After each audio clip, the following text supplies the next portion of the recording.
friends, greetings. I hope you're all doing well wherever you are in this world.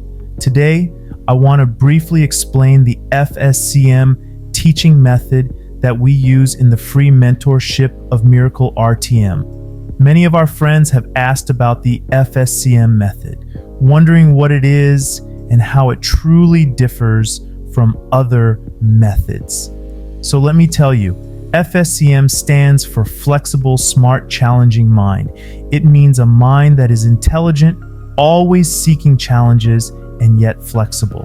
What does this mean? In most teachings and in most teaching methods, the content is simply spoon-fed to students.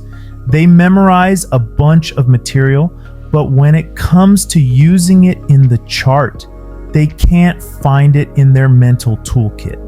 They get confused, not knowing where to start or where to end. But FSCM is different. Besides being based on journaling, it's useless without practice in journaling. Alongside journaling, FSCM is executed. How? First off, the teaching material isn't pre-prepared. The content of each lesson is presented based on the challenges that arise in the private journals of our friends. How does this work? Well, I personally provide exercises in the practice sessions, essentially the class sessions, to the student. I don't just present all the material at once. Instead, I give them key points and tell them to practice. I structure the exercises in a way that, with those key points, they can understand a variety of other reactions inside the chart. They compare these ranges with the ranges I've introduced, and then, without reaching the next lesson puzzle, they automatically find that puzzle themselves. They might not know the exact reason, but they find the puzzle.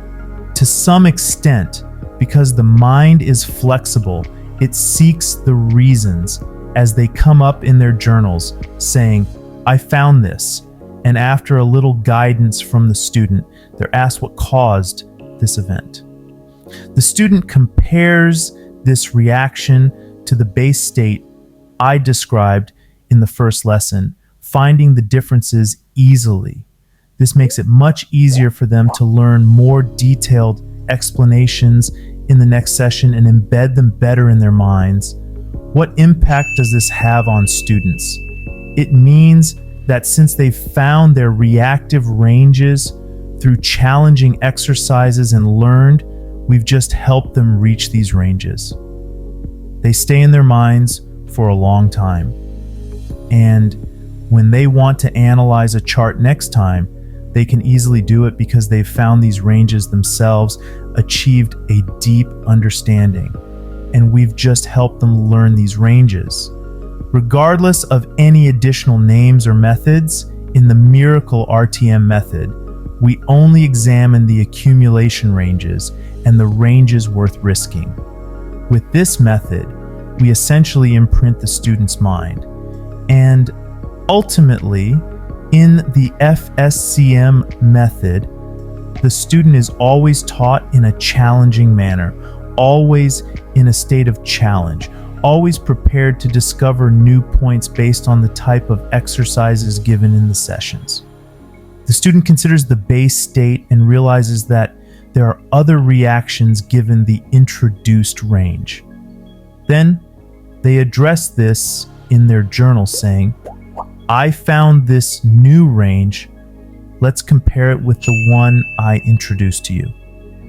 They see when these events occur and when these other events occur, finding the relationship between these two and easily identifying the differences between the ranges they find. This motivates the student to always seek learning and attention because we review the children's exercises daily through the private journals I've created. They are motivated to practice because when there's no mentorship, they say, well, let me practice, but what's the result of my practice? When a question arises for me, who should I ask?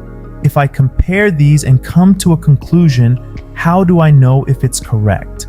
So when new ranges come and they realize that this range they've obtained is new and even confirmed by me, they enter a new phase in the new lesson.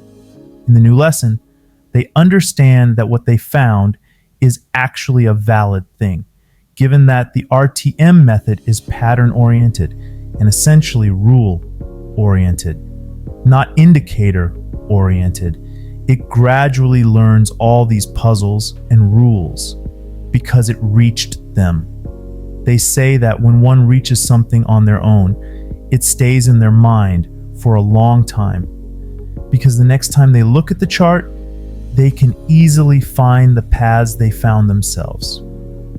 Another motivation we've created for the kids is that we've announced that this course is held at 3 levels: intermediate, advanced, and super advanced, stating that not everyone can easily enter super advanced or advanced courses. You must successfully complete the introductory course, because after the introductory course currently underway, each of our friends will be tested to see if they have reached a level to want to enter the advanced or super advanced course. And if they haven't reached it, we'll tell them again what the shortcomings are and ask them to fix them so they can enter the advanced course. Because we've formed groups, intermediate, advanced, and super advanced. In each of these courses, we look at the chart more precisely to get our fractal ranges more accurately and ultimately scale the market. I hope I've fully explained the FSCM course and the FSCM method for you. If you have any further questions, I'm here in the comments to answer any questions you have, and rest assured that in the Miracle RTM mentorship, no question remains unanswered, and there will be no ambiguity in the chart for you. I hope you have a great day, and I entrust you to the great God.